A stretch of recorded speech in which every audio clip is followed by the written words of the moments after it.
It's no. Facts are not political. Diversity strengthens us. Science is real. Women's rights are human rights. Justice is for all. We are all immigrants. Kindness is everything. We are Yorktown. Well, the signs are still up. Joining us now is John Piper. He's a senior at Yorktown High School. John, thanks a lot for joining us. Thank you so much for having me. It's a pleasure. Yorktown High School has in its bylaws essentially the pledge that students can expect an apolitical school environment. You saw this and recognized it for what it is, which is political propaganda. What'd you do next? I tried to contact the school. I told my parents. I said, this is it looks like political propaganda. Yeah. And we contacted the school. We emailed the principal. We ended up getting referred to some of the teachers. We emailed back and forth with the teachers. And then we went higher to the school board and talked with our local radio station, WMAL. And from there, they contacted the superintendent, and they said they were going to take the signs down.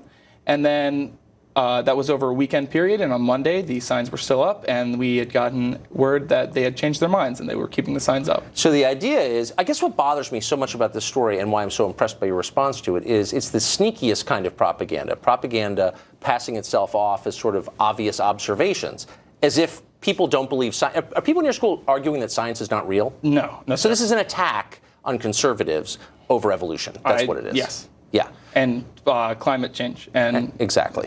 Yeah. So when you said this is politics, they said, no, it's not? They said, teachers responded that this was not political.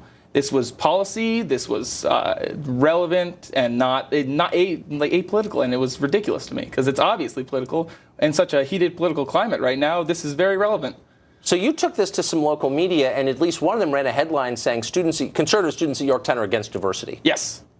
I know. Was that the message you were bringing, or against diversity? Of course not. Of course not. I mean, I support women, and I support minorities, and I mean, it's ridiculous to say that I don't. And it's crazy that someone would even bring that notion up. So they're just saying that your teacher's point is basically these things are true, there's no debate about them, it's not political.